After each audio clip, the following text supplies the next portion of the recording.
Good morning. How are you? Sorry, I got a little late. How are you? All well?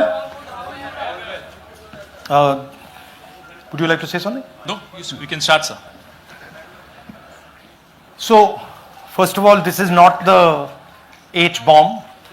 H-bomb is coming. This is another milestone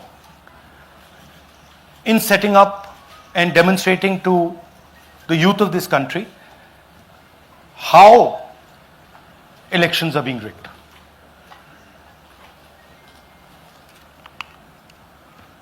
So I'm going to make a claim here, very strong claim, about CEC Gyanesh Kumar. And this is not something I'm saying lightly. I'm the leader of the opposition in the Lok Sabha. This is something I'm saying after solid proof that I'm going to show you, the youth of India, the people of India today. Proof that is black and white, absolutely clear, that the Chief Election Commissioner of India is protecting the people who have destroyed Indian democracy. I'm also going to show you the method by which votes are being added and deleted, and I'm going to show you how they are done, how that is done. In election after election, someone,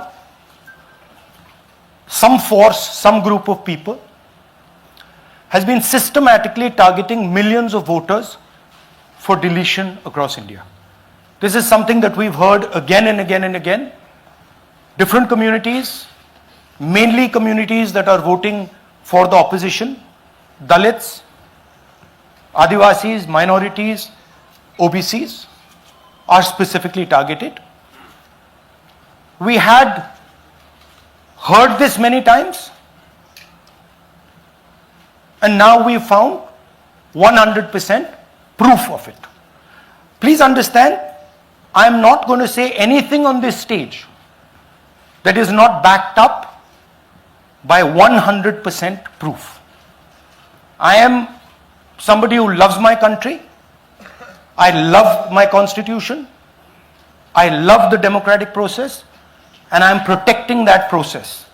And so I'm not going to say anything here that is not going to be based on 100% proof that you can determine. The burden of the judgment is yours. I am going to lay the proof in front of you. You will see it and say, actually, this is pretty solid proof. Aland is constituency in Karnataka. 6,018 votes. Somebody tried to delete 6,018 votes. We don't know the total number of votes that were deleted in Aland in the 23 election. They are much higher than 6,018. But somebody got caught deleting 6,018 votes. And it was caught, like most crimes, by a coincidence. What happened was,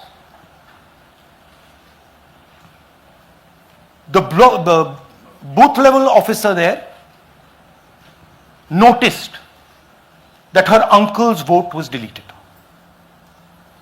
And so she checked who deleted her uncle's vote, and she found that it was a neighbor.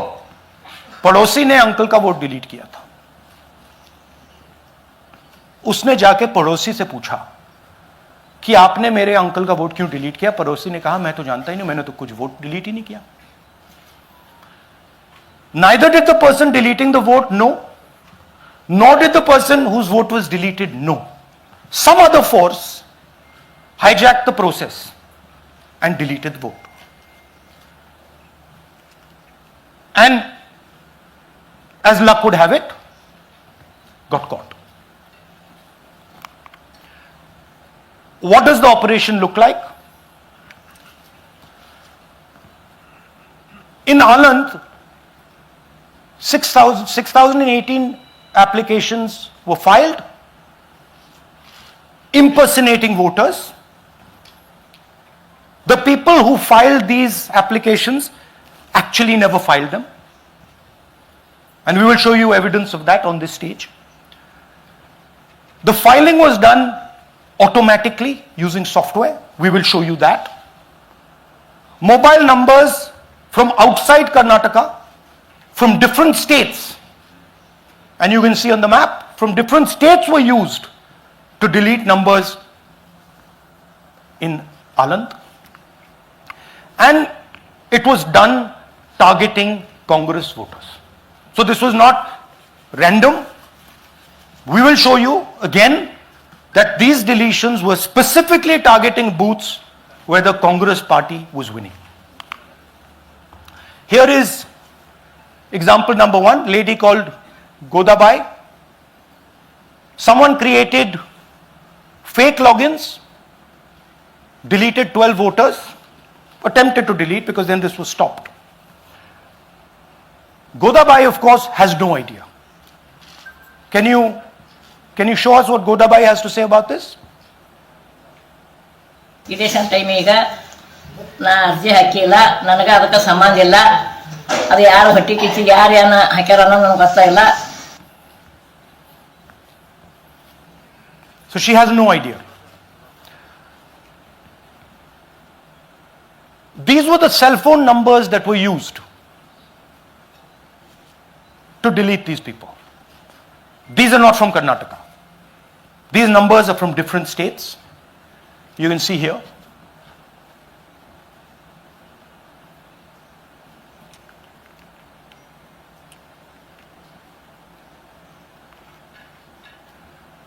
So the question is,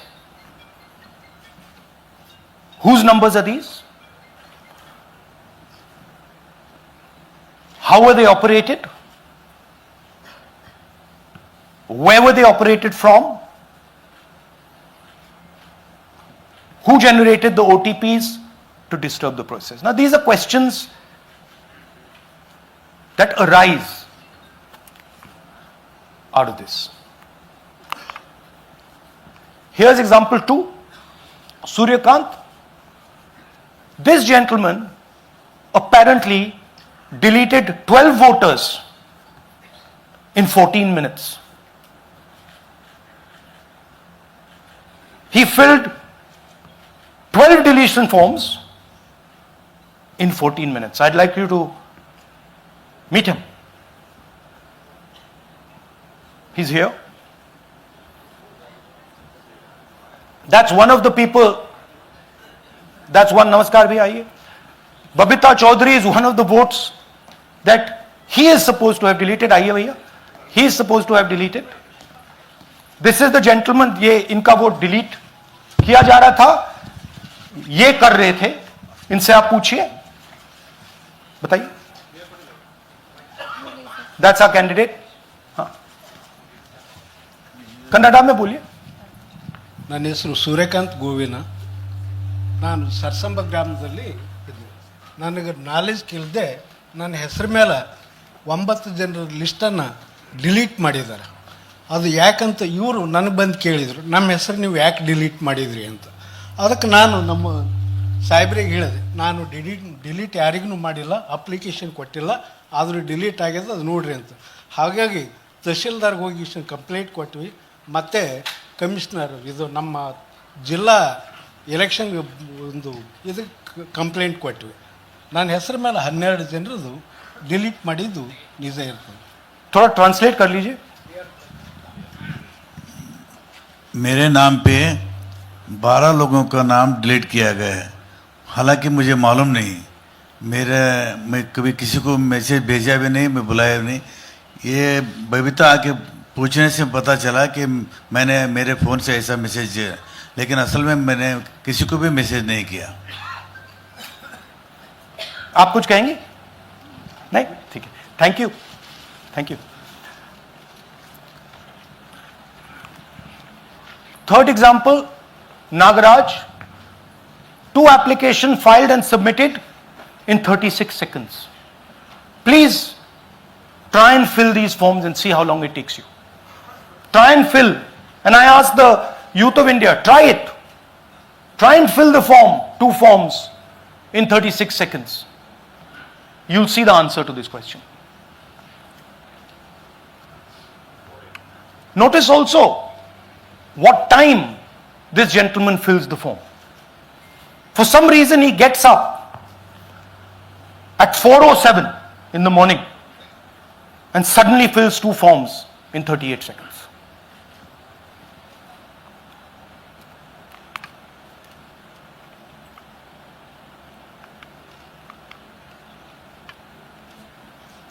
Now let's talk about how this is being done and why I'm saying and we are saying that this is being done in a centralized manner, and this is being done not using individuals but using software. Look at the serial numbers. Serial number 1, serial number 1, serial number 1, serial number 1. Serial number 1 means that this is the first person whose name, this is the first name in the booth. So a software is picking up the first name in the booth and using it to delete voters. So someone ran an automated program that ensured the first voter of the booth was the applicant. That same person got cell phones from outside the state, used them to file the applications. And we are pretty certain that this was done in a centralized manner and it was done at scale. This was not done in a, at a worker level. This was done at a call center level. Okay? Targeted deletions in strong Congress booths. The top 10 booths with maximum deletions are Congress strongholds. Congress won 8 other 10 booths in 2018. This was not a coincidence. This is a planned operation. Now, let's come to why I'm making such a direct accusation about this gentleman, Gyanesh Kumar. There is an ongoing investigation on this matter in Karnataka. The CID of Karnataka has sent 18 letters in 18 months. 18 letters in 18 months to the Election Commission. And they have asked the Election Commission for some very simple facts. Number 1, give us the destination IP from where these forms were filled. Number 2, give us the device destination ports from where these applications were filed. And number 3, most important, give us the OTP trails, because when you file, you have to get an OTP. 18 times in 18 months. The CID of Karnataka has written to the Election Commission for this. And they are not giving it. Why are they not giving it? Because this will lead us to where the operation is being done from. And we are absolutely convinced where this is going to lead. I'll give you a little bit of the chronology. FIR is filed February 23. Karnataka CID writes to ECI requesting all details of these numbers and these transactions almost immediately in March. In August, EC gives a reply, doesn't fulfill any of the demands, and doesn't give us the information. Doesn't give the CID of Karnataka the information that will lead them to their destination. January 24, Karnataka CID writes to ECI again and says, please send us full information. No answer. Karnataka CID by September 25, last letter went in September 25, has written 18 reminder letters. While this is going on, the CEC of Karnataka writes to the Election Commission in Delhi and says there is a matter. Please provide this information. And the CC of Karnataka multiple times asks the Election Commission. No answer. Now this is absolute solid proof that Gyanesh Kumar is protecting the people who are doing this. This is also absolute solid proof, what I've shown you, that this is being done in a centralized way, this is being done at scale, and this is being done using large resources. Question is, who is the someone? And the answer is with the EC today. The Election Commission of India knows who is doing this. And I want every single youngster in India to know that they are attacking this. And this is your future. When they are not giving this information, they are defending the murderers of our democracy. And it is important that every youngster knows this. Your jobs, your future, your aspirations all come from this instrument. And the Chief Election Commissioner, Mr. Gyanesh Kumar, is not telling the CID of Karnataka who is doing this. This is not an isolated case. There are many such cases. Here is another one.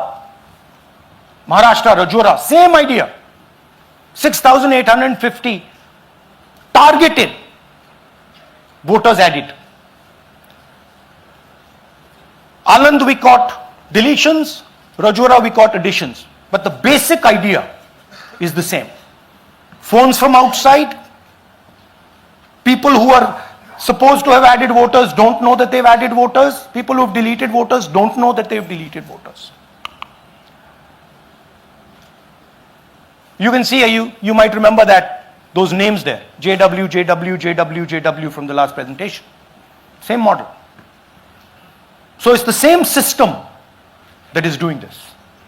It's doing it in Karnataka, it's doing it in Maharashtra, it's done it in Haryana, it's done it in UP, and we have proof of all of it.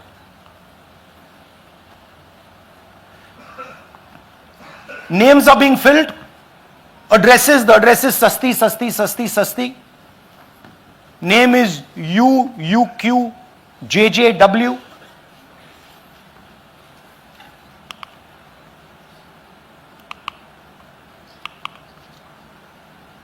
So, what are we saying here? That the Chief Election Commissioner of India, Gyanesh Kumar, needs to stop protecting the people who are destroying Indian democracy. We have given you 100% bulletproof proof here. It cannot be doubted. You have seen it with your own eyes. Right? EC has to release this data of these phones, these OTPs, within a week. Otherwise, देखिए ये H bomb तो नहीं है, H bomb आ रहा है, hydrogen bomb आ रहा है. ये एक और उदाहरण है वोट चोरी का. पिछली बार मैंने आपको एडिशंस के बारे में बताया था, ये हम आपको डिलीशंस के बारे में दिखा रहे हैं, और सबूत के साथ हम आपको दिखाएंगे कि ये जो डिलीशंस हुए हैं ये सेंट्रलाइज तरीके से कॉल सेंटर के प्रयोग करके, सॉफ्टवेयर के प्रयोग करके किए गए हैं.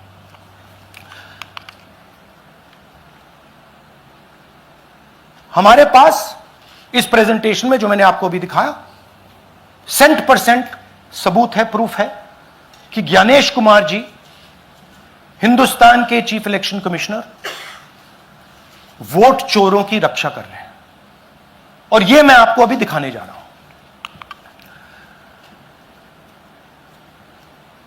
हर इलेक्शन में हमें रिपोर्ट आती थी कि वोटर्स डिलीट हो रहे हैं, कांग्रेस वोटर्स डिलीट हो रहे हैं, ऑपोजिशन के वोटर्स डिलीट हो रहे हैं, दलित वोटर्स डिलीट हो रहे हैं, आदिवासी हो रहे हैं, माइनॉरिटी वोटर्स डिलीट हो रहे हैं, ओबीसी वोटर्स डिलीट हो रहे हैं। मगर जब डिलीट होते हैं ऑपोजिशन के ही होते हैं। कर्नाटक में आलंद कंस्टिट्यूएंसी है, यहां पे चोरी पकड़ ली, कोइंसिडेंस से पकड़ी। वहां की जो बीएलओ थी उसने देखा कि उसके रिश्तेदार को डिलीट कर दिया गया था। जैसे चोरी पकड़ी जाती है, कोई छोटी सी गलती हो जाती है, हाथ आ जाती है। अलंद में 6018 वोटर्स डिलीट हुए, उसमें से इनकी रिश्तेदार थे। उन्होंने पता लगाया कि मेरे रिश्तेदार को डिलीट किसने किया। पता लगा कि पड़ोसी ने रिश्तेदार को डिलीट किया। बीएलओ ने जाके पड़ोसी से पूछा कि भैया आपने मेरे रिश्तेदार को क्यों डिलीट किया? पड़ोसी ने कहा मैंने तो नहीं किया। बीएलओ सस्पिशियस हो गई, शक पड़ा, उसने प्रोसेस चालू कर दी।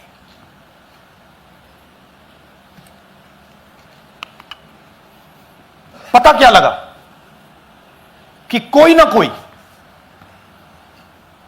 किसी ने अलंद में वोटर डिलीशन सिस्टमैटिकली ऑर्गेनाइज तरीके से, सेंट्रलाइज तरीके से किया। हमें यह नहीं मालूम कि आलंद में कितने वोटर डिलीट हुए, क्योंकि इससे बहुत ज्यादा हो सकते हैं। 6000, तकरीबन 6000 पकड़े गए, उस पर इन्वेस्टिगेशन हो गया। क्या पता लगा कि फाइलिंग ऑटोमेटिकली ऑनलाइन हो रही है। मोबाइल नंबर्स कर्नाटक के नहीं यूज हो रहे, मोबाइल नंबर्स दूसरी स्टेट्स के यूज हो रहे हैं। इनफैक्ट कर्नाटक के नंबर थे ही नहीं उसमें। मतलब आप दिल्ली में बैठे डिलीट कर रहे हो, आपका नंबर तमिलनाडु का है। आप गुड़गांव में डिलीट कर रहे हो, आपका नंबर झारखंड का है। और जब हम चेक कर रहे हैं कि भैया आपका नंबर है, तो आपका नंबर है ही नहीं, किसी और का नंबर है। और टारगेट करके कांग्रेस वोटर्स को डिलीट किया गया। ये गोदाबाई जी हैं, इनके नाम पर 12 वोटर्स डिलीट किए गए। इनको मालूम ही नहीं, इनको पता ही नहीं कि इन्होंने 12 वोटर्स डिलीट किए। दिखाइए जरा। ಇಲೆಕ್ಷನ್ ಟೈಮ್ ಈಗ ये इनका वीडियो है। ನಾ ಅರ್ಜಿ ಹಾಕಿಲ್ಲ, ನನಗೆ ಅದಕ್ಕೆ ಸಂಬಂಧ ಇಲ್ಲ। ಅದು ಯಾರು ಹೊಟ್ಟಿ ಕಿಚ್ಚಿಗೆ ಯಾರು ಏನ ಹಾಕ್ಯಾರ ಅನ್ನೋದು ನನಗೆ ಗೊತ್ತಾಗಿಲ್ಲ। तो इनको आइडिया नहीं है कि इन्होंने वोटर्स डिलीट कर दिए।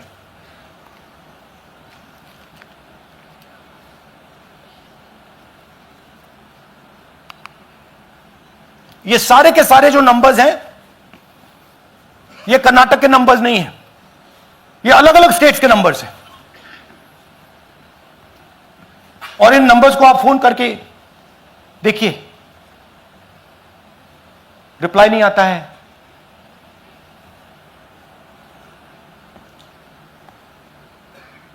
तो सवाल यह है कि किसके नंबर्स हैं, ये किसने ऑपरेट किए, जब इन्होंने ऑपरेट किए ये कहां थे, आईपी एड्रेस क्या था, ओटीपी कैसे जनरेट हुआ, कहां गया, यह सवाल है। यह दूसरा उदाहरण, सूर्यकांत जी जो अभी स्टेज पे आए थे, इन्होंने 12 वोटर्स को 14 मिनट में डिलीट कर दिया। आप फॉर्म भरने की कोशिश कीजिए, डिलीशन फॉर्म भरने की कोशिश कीजिए, देखिए। और जब हमने इनसे पूछा कि भैया आपने ये कैसे किया, वो कहते हैं मैंने तो नहीं किया, मैं तो जानता ही नहीं हूं।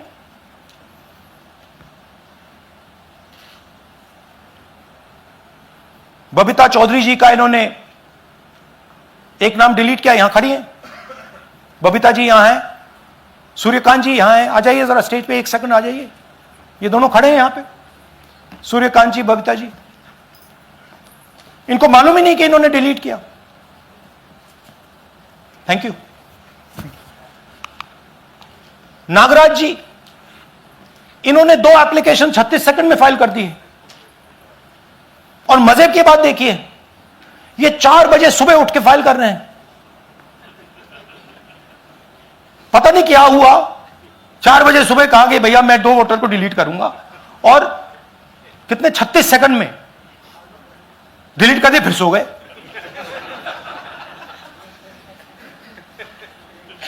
हमारी माइंड में पहले सवाल था कि क्या इलेक्शन कमीशन भी सो रहा है, मगर नहीं, सोया कोई नहीं है, जगे हुए हैं, सिस्टमैटिकली मदद हो रही है। यह देखिए दूसरी बात, जो भी डिलीट कर रहा है वोटर लिस्ट में उसका सीरियल नंबर 1 है। मतलब जो भी वोटर लिस्ट में पहले नंबर पे आता है वही डिलीट कर रहा है। 5वें नंबर वाला, 7वें नंबर वाला, 10वें वाला कोई नहीं कर रहा। तो हो क्या रहा है, सॉफ्टवेयर से यह काम किया जा रहा है। सॉफ्टवेयर प्रोग्राम कह रहा है पहला नाम निकालो और इसका प्रयोग करके डिलीट करो।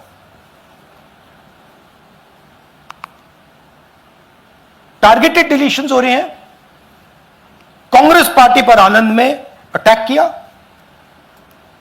टॉप 10 बूथ्स जहां सबसे ज्यादा कांग्रेस की स्ट्रेंथ थी वहां टारगेट किया। और 2018 में पिछले इलेक्शन में 10 में से 8 बूथ कांग्रेस पार्टी जीती थी, और इन 8 में से इन्होंने 6000 लोग उड़ाने की कोशिश की। ये कोइंसिडेंस नहीं था, ये प्लान था, और ये सेंट्रलाइज तरीके से किया जा रहा है। अब मैंने बहुत बड़ी बात बोली, चीफ इलेक्शन कमीशन के बारे में मैंने बोला कि यह व्यक्ति वोट चोरों की रक्षा कर रहा है। जो भी मैं यहां बोल रहा हूं 100% प्रूफ के साथ, सबूत के साथ बोल रहा हूं।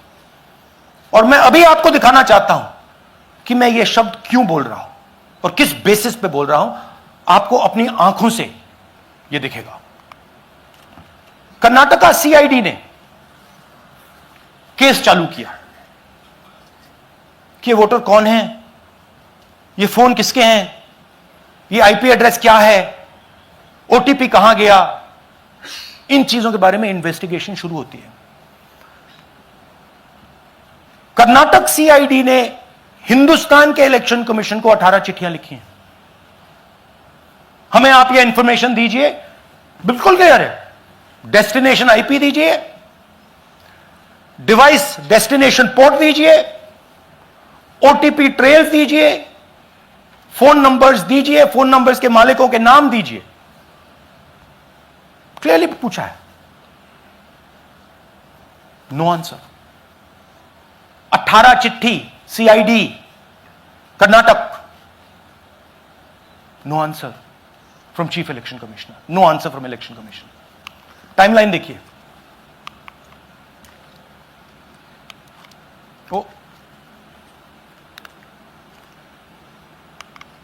ओके, फरवरी 23 में इन्वेस्टिगेशन शुरू होती है।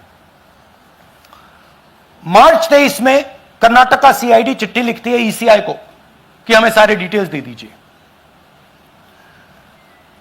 अगस्त में इनकंप्लीट डिटेल्स दी जाती हैं, जिससे कोई इन्वेस्टिगेशन आगे नहीं बढ़ेगा। जिन चीजों की जरूरत थी वो नहीं दी, जिसकी जरूरत नहीं थी वो सारी दे दी। पहला सबूत। दूसरा सबूत, 18 बार रिमाइंडर लेटर गए हैं। आपको अगर सीआईडी एक बार लेटर भेज दे और आप नहीं गए, आप जानते हो क्या होगा। यहां पे इलेक्शन कमीशन को 18 बार लेटर गए हैं, कुछ नहीं हुआ है। बाद में क्या होता है, कर्नाटक ईसी इलेक्शन कमीशन को लिखता है, कहता है भैया हमें दे दीजिए, आपको इंफॉर्मेशन देना पड़ेगा नो रिप्लाई। मार्च 25 में, आखिरी लेटर सितंबर में गया है, कुछ ही दिन पहले, नो रिप्लाई फ्रॉम ईसी। यह है सबूत कि ज्ञानेश कुमार जी वोट चोरों की रक्षा कर रहे हैं, और यह ब्लैक एंड व्हाइट सबूत है, इसमें कोई कंफ्यूजन नहीं है कहीं।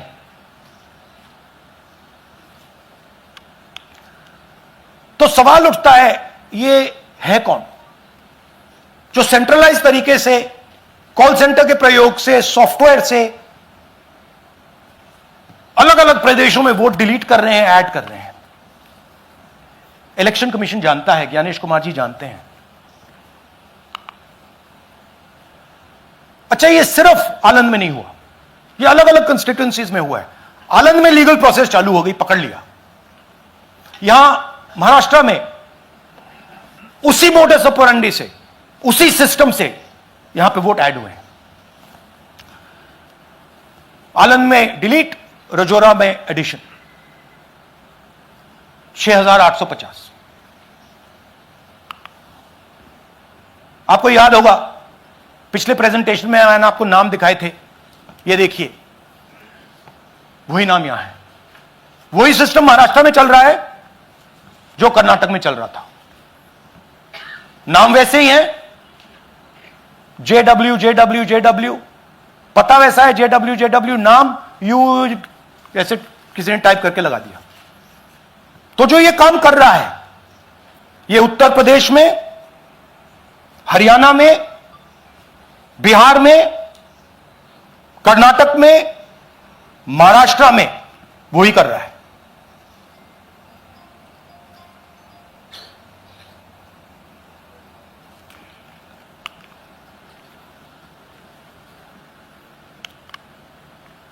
तो हमारी डिमांड है, ज्ञानेश कुमार जी, आप अपना काम कीजिए। आपने ओथ लिया है, आप हिंदुस्तान के चीफ इलेक्शन कमिश्नर हैं। आपसे कर्नाटक की CID सबूत मांग रही है।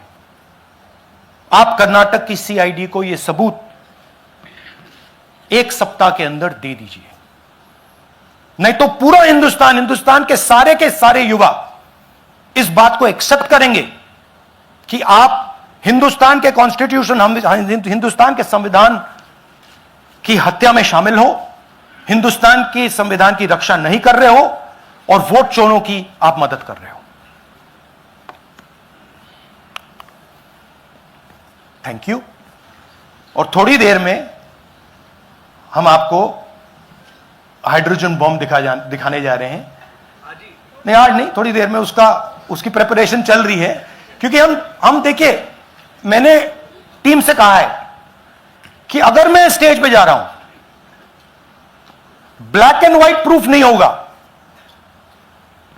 मैं नहीं जाऊंगा।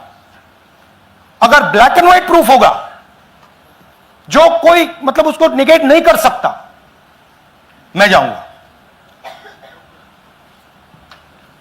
मैं देश के कॉन्स्टिट्यूशन की रक्षा कर रहा हूं, संविधान की रक्षा कर रहा हूं, मैं लोकतंत्र की रक्षा कर रहा हूं, और मैं सच्चाई आपके सामने रख रहा हूं। बहुत बहुत धन्यवाद, नमस्कार, जय हिंद। सर 3 सवाल। पीटीआई से संजीव चोपड़ा। या राहुल जी, दिस साइड। या राहुल जी इधर, हाँ, लेफ्ट कहाँ है? To your right. हाँ, हेलो। राहुल जी, आज आपने नया खुलासा किया है कि कैसे वोट चोरी हो रही है। आपने पहले भी महादेवपुरा के बारे में बताया कि कैसे एडिशंस हो रही हैं, अब आपने बताया कैसे डिलीशंस हो रही हैं। लेकिन देखने में ये आ रहा है कि इलेक्शन कमीशन इस पे कोई एक्शन नहीं ले रहा, और आगे चल के वो तैयारी कर रहे हैं पूरे देश में SIR लाने की। तो आप इस मुहिम को आगे कहां तक ले जाएंगे, और SIR के बारे में क्या करने वाले हैं? देखिए, हम आपके सामने क्रिमिनलिटी रख रहे हैं, हमारा काम आपके सामने सच्चाई रखने का है, और हम रख रहे हैं। हिंदुस्तान में दूसरे इंस्टीट्यूशंस भी हैं, सिर्फ इलेक्शन कमीशन नहीं है, लीगल सिस्टम है, उनको भी इन चीजों को देखना चाहिए। यहां पे हम चीफ इलेक्शन कमिश्नर के बारे में ब्लैक एंड व्हाइट कह रहे हैं। आपने कहा कि हमने एडिशन डिलीशन दिखाया, पहले प्रेजेंटेशन में मैंने एडिशन दिखाया था, अब हमने डिलीशन दिखाया है, मगर हमने एक और चीज जोड़ दी है, एडिशन और डिलीशन का सिस्टम, उसका स्ट्रक्चर, उसका तरीका। और हमने यह दिखाया है कि जो डिलीट कर रहा है, जो ऐड कर रहा है, महाराष्ट्र में, कर्नाटक में, यूपी में, वो एक ही आदमी है, एक ही फोर्स है। हमने आपको वो एड्रेसेस दिखाए। Same system is being used in Maharashtra, is being used in Karnataka, is being used in Uttar Pradesh, is being used in Haryana. Same people are doing it. Say Siddharth, ANI। Sir, this side, sir. हाँ Sir, on your left, sir. हाँ On your left. This side, sir, on your left. Sir, मेरा आपसे सवाल ये है कि जब आप कह रहे हैं कि ज्ञानेश कुमार जो चीफ इलेक्शन कमिश्नर है, उन्हें पता है ये कौन कर रहा है, हाँ। और ये पॉलिटिकल फायदा जरूर किसी को हो रहा है, आप कह रहे हैं कांग्रेस के बूथ के ऊपर ही हाँ। सारे वोट्स डिलीट किए जा रहे हैं, तो वो कौन लोग आपके हिसाब से हैं जिनको ये फायदा पहुंच रहा है, पहला। और दूसरा ये कि वो आपने एक देखिए, हफ्ते का हाँ, समय दिया sorry। है, जब आपने एक हफ्ते का समय दिया है, तो क्या एक हफ्ते बाद आप इसको आगे कैसे इनिशिएट करेंगे? क्या आप लोग कोर्ट का रास्ता अपनाएंगे या और कोई हायर एजेंसी से इस बात की डिमांड करेंगे? क्योंकि ये ऑर्गेनाइज्ड तरीके से क्राइम दिखाई दे रहा है जो आप बता रहे हैं, अगर आपकी बात के ऊपर जाएं। देखिए, फ्रैंकली ये जो मैं यहां कर रहा हूं, ये मेरा काम नहीं है। मेरा काम डेमोक्रेटिक सिस्टम में पार्टिसिपेट करने का है। मेरा काम डेमोक्रेटिक सिस्टम की रक्षा करने का नहीं है। वो काम हिंदुस्तान के इंस्टीट्यूशंस का है। वो काम वो नहीं कर रहे हैं, इसलिए मैं कर रहा हूं। अब मैं आपको यह कह सकता हूं कि हमने आपको 2 बार सबूत दिखाया है, और जब हम ये प्रेजेंटेशंस खत्म करेंगे, इसमें लगेंगे 2-3 महीने, जब हम ये खत्म करेंगे, आपके माइंड में कोई डाउट नहीं होगा कि हिंदुस्तान में state after state, Lok Sabha after Lok Sabha चोरी हो रही है। तो मेरा काम सच्चाई दिखाने का है। मैं हिंदुस्तान की जनता को, हिंदुस्तान के युवाओं को सच्चाई दिखा सकता हूं। यह मेरा काम है। उनकी जो इंटरेस्ट है, क्योंकि ये जो कॉन्स्टिट्यूशन है, ये हिंदुस्तान की जनता का रखवाला है, प्रोटेक्टर है, और मैं इसकी प्रोटेक्शन कर रहा हूं। इसकी प्रोटेक्शन करने का काम हिंदुस्तान के इंस्टीट्यूशंस का है, हिंदुस्तान के ऑपोजिशन लीडर का नहीं है, मगर इंस्टीट्यूशंस नहीं करने हैं। अच्छा, एक इंटरेस्टिंग बात आई है जो मैं आपको बताना चाहता हूं कि इलेक्शन कमीशन के अंदर से हमें मदद मिलनी शुरू हो गई है। मैं साफ बोल देता हूं, इलेक्शन कमीशन के अंदर से, पहले नहीं हो रहा था, अब इलेक्शन कमीशन के अंदर से इंफॉर्मेशन आ रही है। यह रुकेगा नहीं,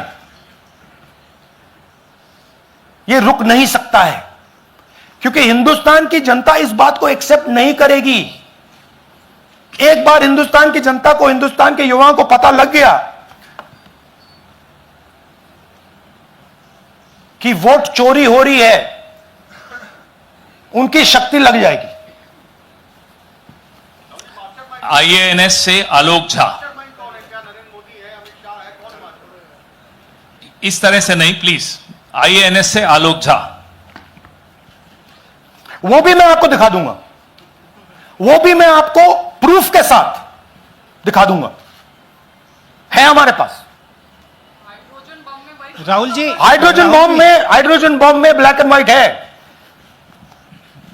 मैं फाउंडेशन लगा रहा हूं, मैं फाउंडेशन क्रिएट कर रहा हूं, है हमारे पास। मैं स्टेज पे बिना प्रूफ के नहीं चढ़ूंगा, बता रहा हूं। राहुल जी, आपने कहा, ऐसे मत पूछिए please. Last question, Rahul ji, IANS से आलोक झा। राहुल जी इधर, आपने कहा आपके पास आलोक झा, इधर सर, कहां हैं जी? हाँ, आपने कहा सर कि आपके पास पुख्ता सबूत है, ब्लैक एंड व्हाइट सबूत है, तो क्या अगर ECI अभी जवाब नहीं देती है तो कोर्ट का रुख करेंगे, ये ऑप्शन है आपके पास, जाएंगे? देखिए, मैंने कहा कि मेरा काम एज ऑपोजिशन लीडर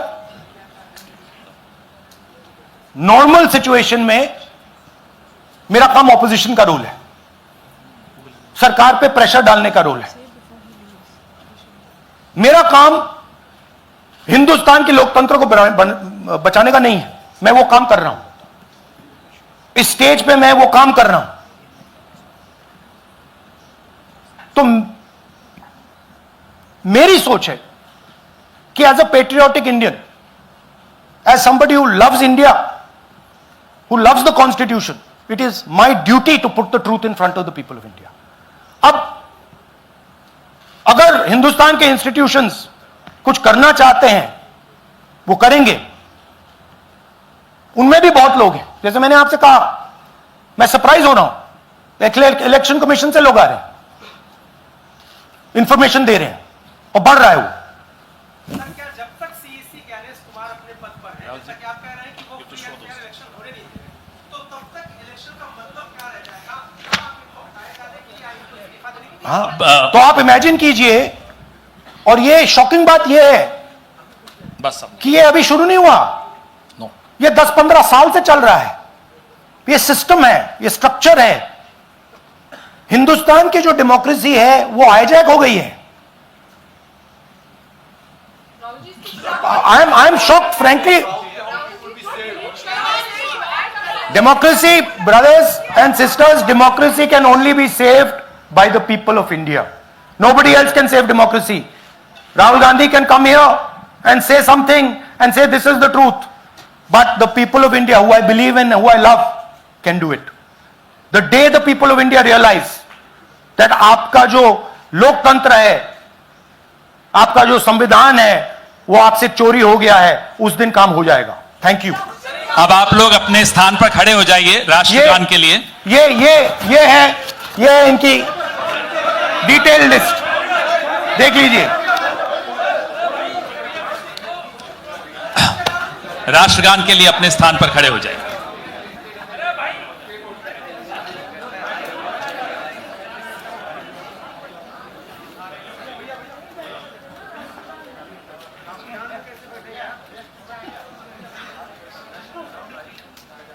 भारत भाग्य विधाता, पंजाब सिंध गुजरात मराठा, द्राविड उत्कल बंगा, विंध्य हिमाचल यमुना गंगा, उच्चल जलधि तरंगा, तव शुभ नामे जागे, तव शुभ आशीष मांगे, गाहे तव जय गाथा, जन गण मंगलदायक जय हे भारत भाग्य विधाता, जय हे जय हे जय हे जय जय जय जय हे। Thank you.